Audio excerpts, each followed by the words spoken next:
ایک شوہر اور بیوی کے درمیان بہت زیادہ جھگڑا ہوا۔ شوہر غصے میں اپنی بیوی کو اس کے والدین کے گھر چھوڑنے جا رہا تھا۔ راستے میں دونوں کے درمیان چیخو پکار جاری تھی، یہاں تک کہ شوہر نے طلاق کے الفاظ کہنے کا ارادہ کر لیا۔ اسی لمحے گاڑی ایک حادثے کا شکار ہو گئی، 2 مرتبہ پلٹی اور رک گئی۔ حادثے کے بعد شوہر فوراً ہوش میں آیا اور بیوی کو تلاش کرنے لگا۔ وہ خوفزدہ ہو کر چیخنے لگا، چلانے لگا اور اپنی بیوی کا نام لے لے کر کے پکارنے لگا، کہاں ہو تم، کہاں ہو تم۔ اس کے دل و دماغ میں بے شمار خدشات ابھر رہے تھے۔ کئی لوگ مدد کے لیے آگے آئے مگر وہ کسی کا جواب نہ دیتا، بس بار بار اپنی بیوی کو پکار رہا تھا۔ اس کے دل میں صرف ایک ہی خیال تھا کہ اگر بیوی کو کچھ ہو گیا تو وہ زندگی بھر پچھتائے گا۔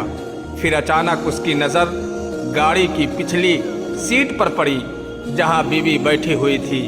اس کے چہرے پر ایک مسکراہٹ تھی جو شاید شوہر نے پہلے کبھی نہ دیکھی ہو۔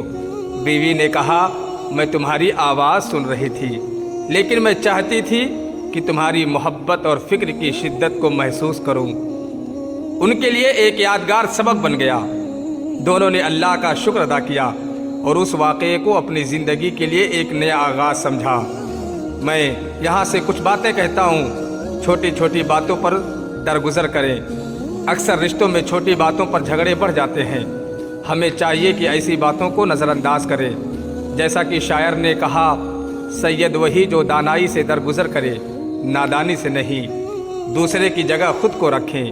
اگر آپ کی باتوں یا عمل سے دوسرا شخص متاثر ہوا ہو تو سوچیں کہ اگر آپ اس کی جگہ ہوتے تو کیسا محسوس کرتے۔ یہ سوچئے، آپ کو دوسرے کی تکلیف کا احساس ہوگا اور آپ زیادہ بہتر فیصلے کریں گے۔ سوچیں، اگر یہ آپ کی یا کسی عزیز کی زندگی کا آخری دن ہو تو کیا آپ وہی رویہ اختیار کریں گے؟ اگر نہیں تو اپنے رشتوں کو بہتر بنانے کی کوشش کریں۔ ہم نہیں جانتے ہماری یا کسی اور کی زندگی کب ختم ہو جائے، اس لیے اپنے تعلقات کو بہتر بنائیں۔